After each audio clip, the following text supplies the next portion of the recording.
Okay, let's get started. Last session before the social at 5. So, but before that, I want to introduce you to Diego, who is speaking first. He's a machine learning engineer at Dell, as you can see. And Savin is CTO of Outbound. Yeah, they're going to talk about ML infrastructure. And yeah, please take it away. Thank you. Thanks everyone for joining this presentation. It's seriously a privilege and honor to be here and part of this PyData community and also share some of the wisdom and knowledge that we have experienced while building these machine learning infrastructures in the production systems.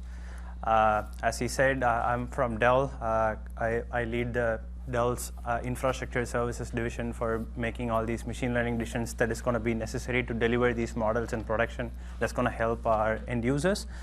And the talk which we are hoping to cover today is basically talk about some of the challenges that we have typically faced or we encountered while deploying and delivering these models in production and how critical it is to have various personas in place while we build these models in production.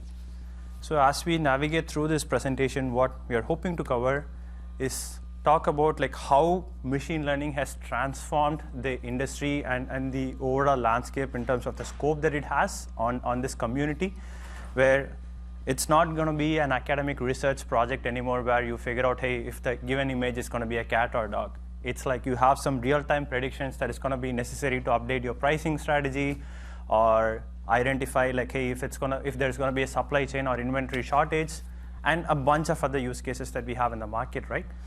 And in order to get these kinds of use cases delivered in production, it's not just an academic project where there is a huge gap that needs to be fit in place to actually build and deliver these capabilities in production. And especially as thanks to ChatGPT, the demand and the ask that we have also had from various stakeholders has been insanely high on getting these models in production.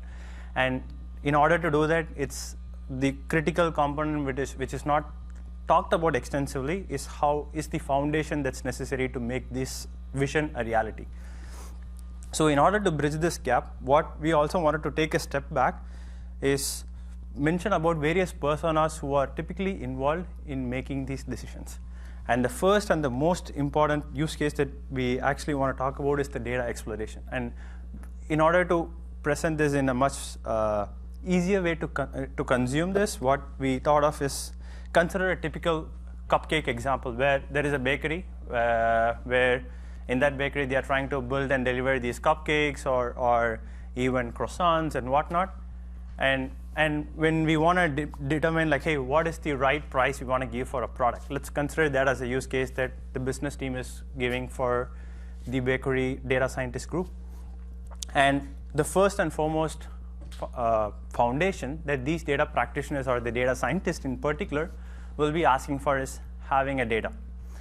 And for having a data and having a tool where they'll be able to experiment with these data points. And typically, Jupyter Hubs or RStudios or VS Codes are what they are comfortable with. And after they manage to scrape all the data that will be present in a bunch of different sources.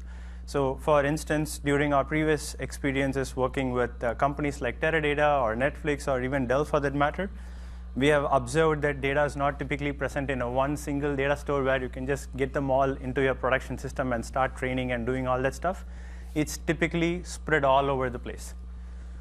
So after you navigate and consolidate all your data and ensure that you have the labels that is necessary to determine the right pricing strategy for the bakery, then comes the piece like, hey, do you have the corresponding compute infrastructure in place to do these training activities? And after you probably, let's say you manage to figure out like, I probably have a Kubernetes cluster that's been up in some cloud instances, and I'm going to use CPUs or GPUs to build a training to determine the optimal pricing strategy or the inventory for that matter. How do you do them frequently and repeatably so that you'll be able to get much better results? And typically you would have observed that machine learning is iterative in nature. So having a framework like Airflow or Argo where you'll be able to schedule these kinds of data ingestion and feature engineering and whatnot is what companies like would typically be using. And for large-scale enterprises, it's not just a small community of data scientists which you would have typically seen been building these experiments and running some models, right? Because there will be a certain preference which few groups will have, where they are comfortable and they have been working with Airflow extensively or Argo extensively. And even there's going to be a learning curve for orchestrating this entire workflow and then do these modeling capabilities, right? Then comes the piece on how do you collaborate amongst each other after you build these experiments, which is where the versioning comes into play. And especially for production machine learning applications, it's not just the code that is evolving over time. It's also the data element as well as the model element that you need to refresh with the corresponding data, and then you need to version it to see how these models have performed historically. So keeping these versioning practices is another critical element, which is what MLOps you would have heard in being spoken about in this community extensively. And after you version these results that you get out of the model, then comes the deployment. And different enterprises have different needs on how they want to consume this intelligence that you would have built out of these machine learning models. For instance, if you consider this pricing example, is it a report that a leadership team is going to consume to understand, like, hey, are these values that we have for certain chocolate cupcakes or blueberry muffins, is it within a range or not? Or do you want to feed this into a database where you want to have some historical track record of how cupcakes had performed historically, and also you account for inflation and understand, like, hey, given this historical information we have observed for this blueberry muffin pricing, I want to probably increase the value for the cupcakes or not, right? So these kinds of decisions also needs to be made over time, and it depends on the place or the team who's actually making these decisions. And even in large-scale enterprises, we have seen that it's not just one team who makes these calls. There are a bunch of calls that typically uses these kinds or makes these kinds of decisions, which means that the deployment strategy that has to be done for all the parties also needs to be consistent to a certain way, right? And finally, and foremost, comes the modeling piece, where it's not just about like the pricing strategy I was mentioning. It's also about the inventory and supply chain management. Do you have the appropriate sugars that is necessary to build these muffins, or do you have the cookie dough and whatnot? How do you also have your inventories being managed is another popular machine learning techniques that will be necessary for running a bakery, and a lot more, right? And that's the problem statement that you would have seen data scientists and business practitioners typically be focusing on. But the most important persona that we are missing out here is a platform engineer who actually builds and maintains and manages these infrastructures, right? And usually what we would have also observed are how are these models being delivered? And you would have seen certain talks also in this conference about like how after you build and deliver these models in production systems, did you build these models using some of the PII data or non-PII data? And if there are some confidential information which was used to build and deliver these models, is there a way where a malicious attacker can probably invert the contents of the model and get the data that was used for training this model? How do you prevent and have appropriate guardrails for your platform so that even these kinds of issues can be blocked well in advance? And not only the privacy and compliance aspect on that, there is another container security management which comes into play, where you would have seen that typically data scientists use a bunch of machine learning packages to run and build these models, right? And packages evolve over time and softwares evolve over time.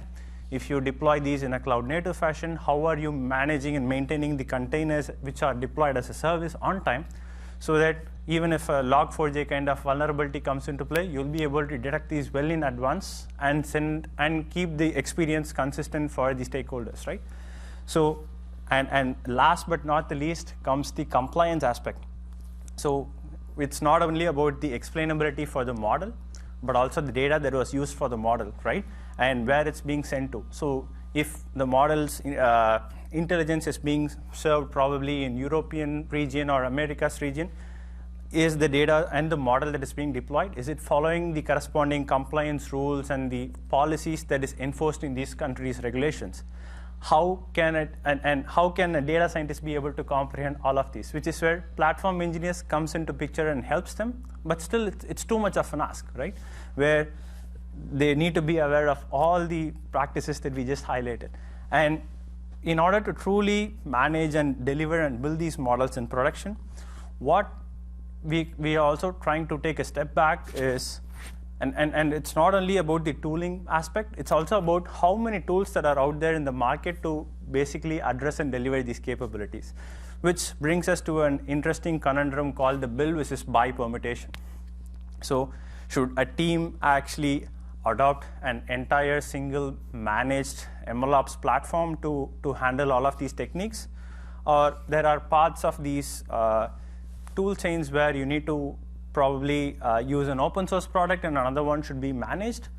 Or should you completely adopt an entire single MLOps platform and do it on your own, right? So these kinds of build versus buy permutations are what we were also evaluating. And that's where one of the popular tools that also came into radar is Metaflow. So with that, Savin, I'll hand it over to you to take it away from here. Thanks, Tiago. Am I audible? Yeah. OK, all right. Hi, my name is Savin. Up until very recently, I was at Netflix building infrastructure for many of their machine learning systems. So if you like Netflix recommendations, then much of my work contributed to those systems. If you hate Netflix recommendations, I left a year and a half ago, so don't blame me. But back at Netflix, we were focused on many of the problems that Tiago just highlighted. And we looked around trying to find solutions that already existed that we could sort of just start maintaining and managing by ourselves and build tooling that would be specific to Netflix. But we were quite underwhelmed by all the solutions that we found.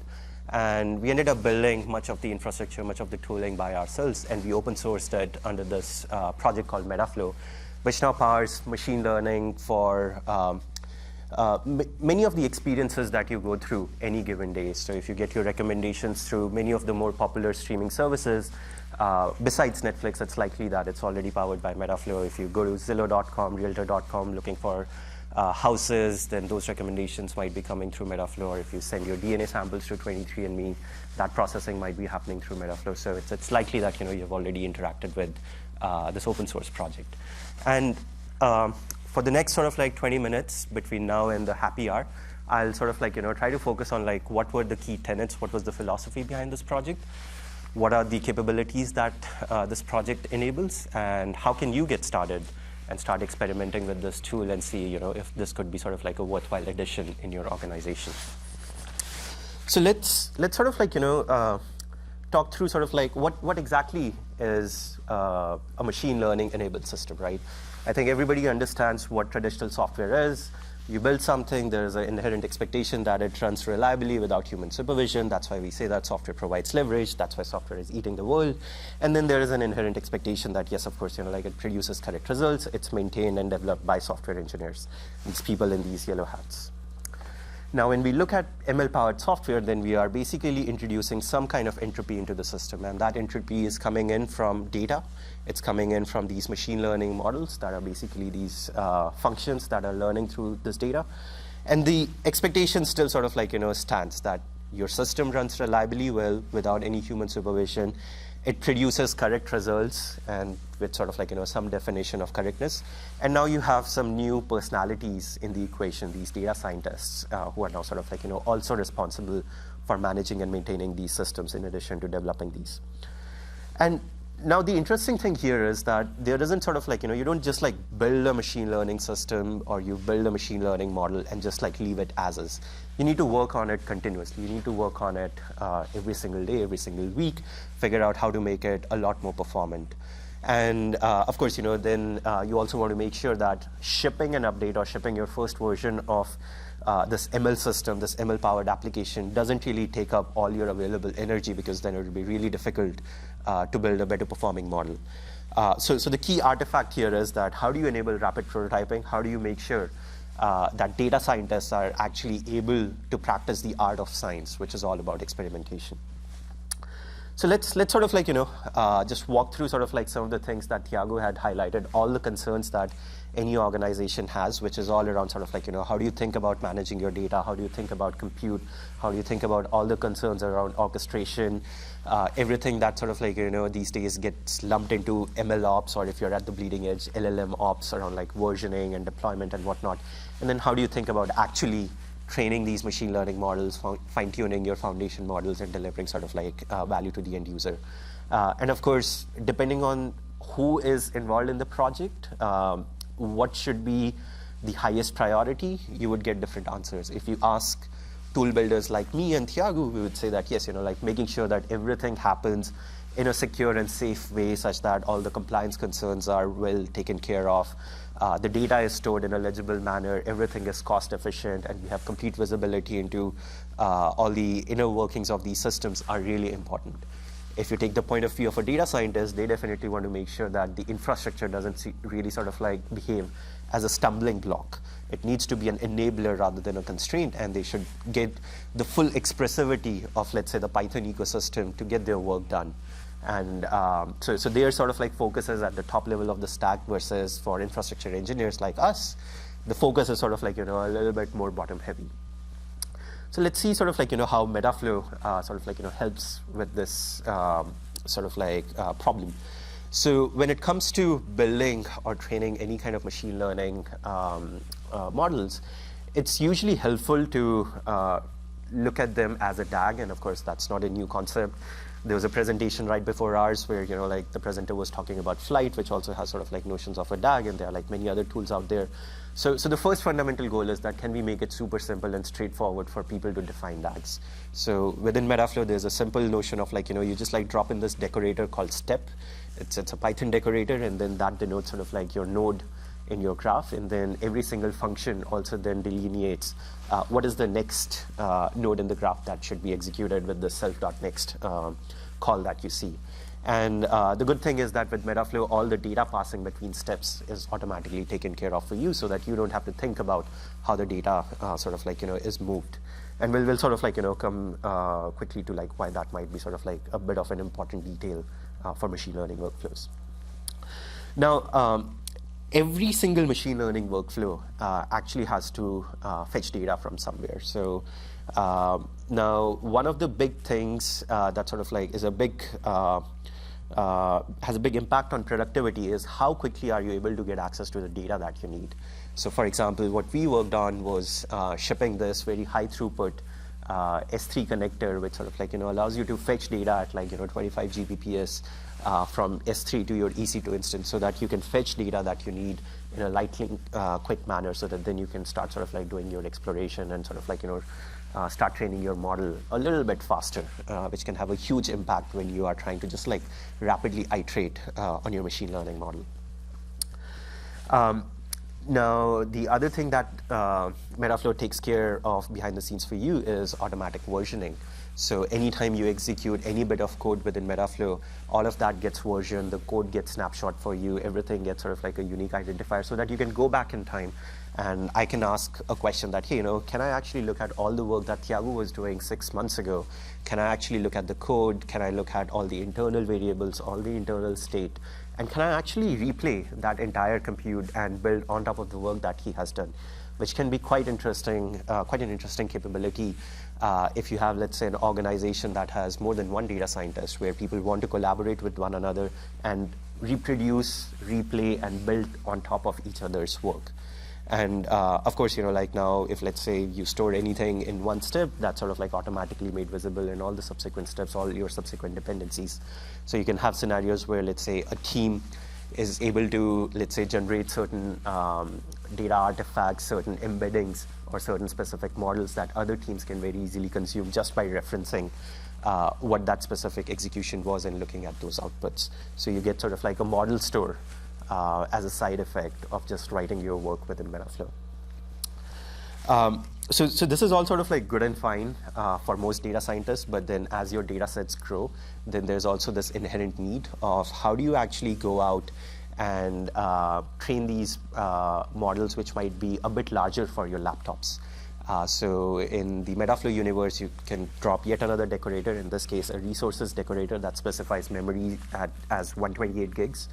And in this scenario, what's really happening is, if you look at the start step as well, we are basically instructing to Metaflow that this train step should actually execute over a list of parameters or params, which sort of like is 100 long in this particular case. And what Metaflow will do is it will happily go out, run 100 parallel containers, each running a unique copy of the train step. And now, as a data scientist, you don't really have to bother about like, I have a Kubernetes cluster running behind the scenes. What exactly is Kubernetes? How do I package my code? Do I have to worry about Docker? Do I have to figure out if, let's say, I have some data set, some data frame in my start step, how do I make that available within the train step? All of those concerns are taken care of for you, and you as a data scientist can just solely focus on the work that you enjoy doing the most, which is trying to figure out how to sort of like best translate a business problem into a mathematical model. And of course, this is all sort of like good and fine if all you want to do is experiment from your laptop, maybe occasionally sort of like spill over into the cloud. Things sort of like start getting interesting once you have sort of like come up with a model, and now you want to make sure that yes, like this model should get retrained, let's say, every single night when new data shows up or when my model performance starts to degrade. What do you do at that particular point? It's likely that a data engineer in your organization or a software engineering team in your organization may have already landed on and decided on a workflow orchestrator, which are good at sort of like keeping things execute reliably well. And now, luckily, with Metaflow, you have already declared a DAG. Many of these workflow orchestrators, including the Airflows and the Argo workflows of the world, they execute DAGs as well. So theoretically, we can go out and we can compile any work that you do within Metaflow into something that these workflow orchestrators can understand, which is exactly what we ended up doing. So with a single click, you can basically go in and deploy these things onto your favorite workflow orchestrator, basically getting the best of both worlds at that particular time. And of course, if anything fails in that workflow orchestrator, given the fact that we are already snapshotting and storing all the state, you can actually go back to your laptop and you can replay that compute. You can actually reproduce that error that sort of like crashed your entire pipeline, fix it, and then again deploy it back to your workflow orchestrator, again with just sort of like one single command. And I won't bore you with sort of like many of the details here, but there are many other sort of like features and functionalities around like how do you run multiple pipelines or like different variants of the same pipeline together so that you can A/B test different ideas. How do you define dependencies so that these dependencies are tracked and reproducible across any compute target? How do you do sort of like event-triggered workloads and whatnot? So if you're interested in any such functionality, I highly recommend going to the Metaflow website and browsing through our documentation. If you want to play around with any such feature, please do look at the Metaflow sandboxes that are available for free, which come with a Kubernetes cluster and a workflow orchestrator already deployed for you, so that you can sort of like actually start testing all of these features and functionalities for you today. As Thiago was mentioning, of course, functionality is one piece of the puzzle when it comes to any kind of infrastructure. We also need to sort of like focus quite heavily on what are the security and privacy aspects of it. So of course, like any other cloud native solution, Metaflow runs entirely on top of your public cloud. So you're able to sort of like, through, like, we don't reinvent how it handles identity or authorization. So you are able to very easily bake in your own IAM layer on top of it, and then really sort of like get through end-to-end identity and an understanding of how certain activities are taking place within your infrastructure, and really sort of like make sure that you're able to understand whether a certain specific action that happened was malicious or not. And all of those logs are sort of like made automatically available through all the standard tooling that the rest of your engineering organization and security organization may already be using. And of course, many large enterprises also do end up having significant concerns around RBAC policies. So can we make sure that, no matter what, if a specific team is doing some work on top of some sensitive data sets, then those models, intermediate data, embeddings, other artifacts are not made available to other teams and whatnot. So you can very easily sort of like stitch together a variety of different configurations.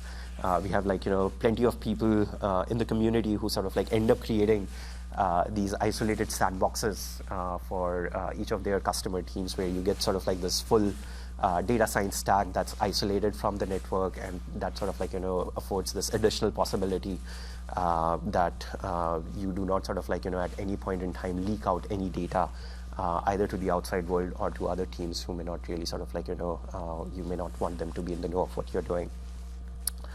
Yeah, so just to recap, if you look at sort of like our giant stack of ML infrastructure, of course, many organizations, they may land on different choices for each of these infrastructure bullet points. But then what's really important is that how do you sort of like put a glue layer around these different choices so that your end user, the data scientist, doesn't necessarily has to sort of like go through the pain of managing this complexity all by themselves. So for example, for data today, we support sort of like a variety of different backends. So there's AWS S3, there's Azure Blob Store. One thing that's missing in this version of the slide is Google Cloud Storage as well. Or if, let's say, you are bringing your own data storage layer, which has APIs that are compatible with any of these systems, that would sort of like work out well too. Similarly, on the compute side of the house, today we support AWS Batch, we support Kubernetes. Their community has contributed sort of like, a variety of other plugins as well that target different execution backends too. And all of those sort of like work with different combinations of your data storage. Your versioning and orchestration story is something that's sort of like already handled by Metaflow. So if you're running locally, you don't really need to install anything. You could just do pip install Metaflow, write your workflow, execute it. It'll read data from your S3 bucket. It'll execute workloads on Kubernetes, and off you go, and everything would be versioned by default for you. And then on the deployment side of the house, you can take that same workflow, you can deploy it onto step functions if you want sort of like a serverless offering. You can deploy it to Argo Workflows, which is a Kubernetes workflow scheduler. And then another functionality that we recently released was an Airflow integration, where if you, let's say, have an existing Airflow cluster, you can also export your Metaflow workflow as an Airflow DAG, and then you get sort of like the best of both worlds at that particular point.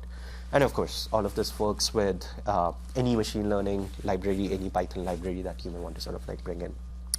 So just to sort of like, recap very quickly, here's sort of like, the previous slide that I spoke about. In this particular example, you can have your data that sits in AWS S3. All your compute can happen on top of Kubernetes. It's orchestrated through Argo workflows. And then the data scientist is basically responsible for authoring their work in Metaflow. And then they get complete isolation, whether sort of like your organization at some point decides to move from Airflow to Argo workflow to some other solution, then at least like that the data scientist doesn't have to go back and redo all their work just because the infrastructure sort of like decided to move from one choice to the other, which oftentimes can be huge for many organizations. So yeah, that's it. I guess this is the last slide. We'll happily take any questions that you may have at this point. Otherwise, we'll see you at the happy hour. Thank you. Any questions?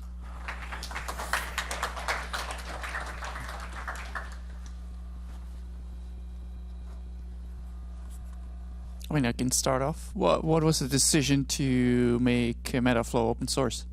Yeah, I mean, so this was summer of 2019, and of course, at that point, all of Netflix's internal systems were already using Metaflow, and we started going to conferences just like this, talking about the work that we had done, and there was quite a bit of inbound interest to open source what we had built out.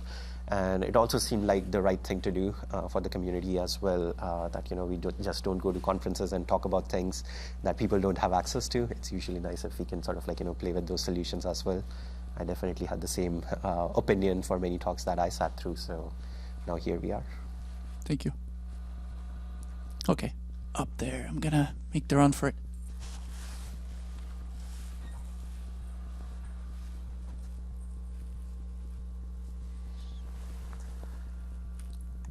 Great, thanks for the talk.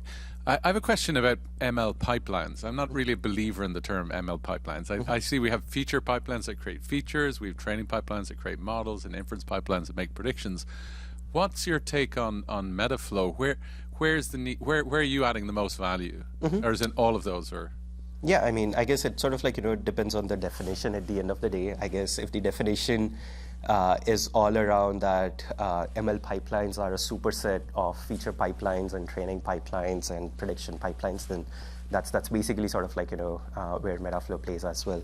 Now, of course, there are fundamental differences between a machine learning pipeline of this very nature and a data engineering pipeline. And the two primary reasons in that particular case are data engineering pipelines at the end of the day are a little less iterative as compared to, let's say, data science pipeline or ML pipelines in this particular case, where you just need to iterate through a whole bunch of different possibilities.